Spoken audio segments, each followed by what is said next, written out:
Okay, this is my review for Shutter Island for the CTFX Cinema Club. This film, I originally watched it back in February of 2010 when it originally came out. Absolutely love this movie.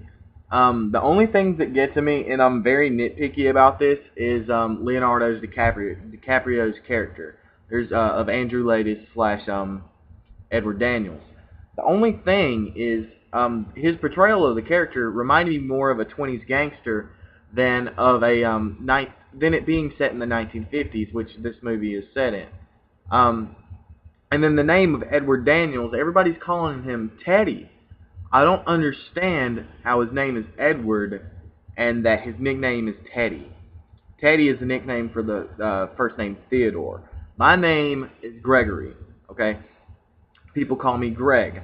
I don't expect people to call me Bob because it has nothing to do with my first name. Granted, the Teddy for Edward does kind of sound familiar, but I want to know where that random T came in. And just that's the only two things I'm really nitpicky about this movie.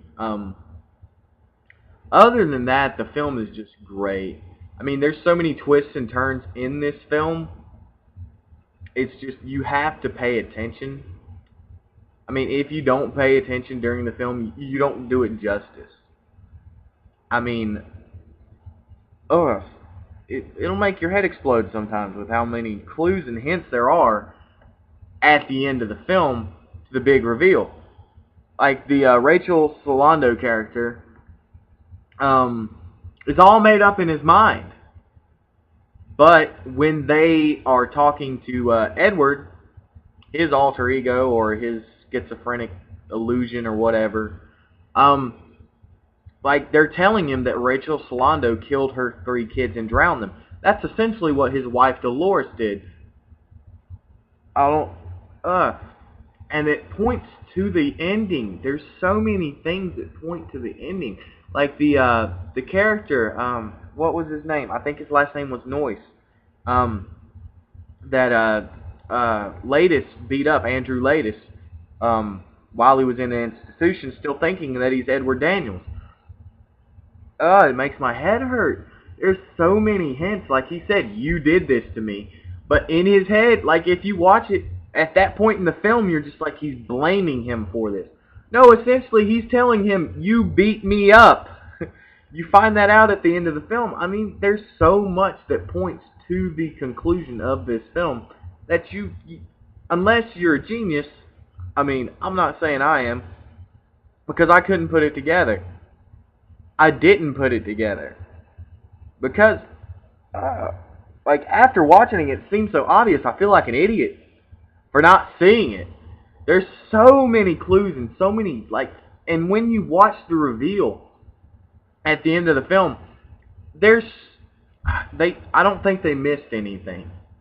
I don't think there's any plot holes in this film, and that's why I love it. Like, it is an emotional roller coaster ride, this film.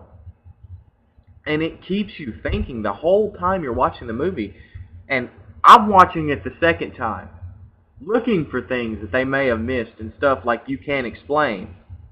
But the thing is, it goes back to that thing that if the people are crazy, what they see and what you're seeing on the actual screen could have never happened. I mean, there are blatant things that are obviously not true. Like when he sees his wife Dolores and her back is like gone and on fire or whatever. You can obviously tell that's not real. And then Robert De Niro, I think that's who played the Andrew Latis with the 2 colored eyes and the scar. And I love that the guy is so broken in his physical appearance inside of Daniel's mind, or Latis' actual mind, that the Andrew Latis person is so broken and just ugly, and just the guy gets down on himself. Like when you get into these psychotic kind of things, it's crazy. And I just love this film. It's 4.5 stars out of 5 for me. The only 2 things that really got to me was DiCaprio's portrayal of his character, of the Edward character. It seemed more like a 20s gangster to me. And then with the name, I'm going to be nitpicky with this film. But other than that, it's a wonderful, wonderful film. There's so many things.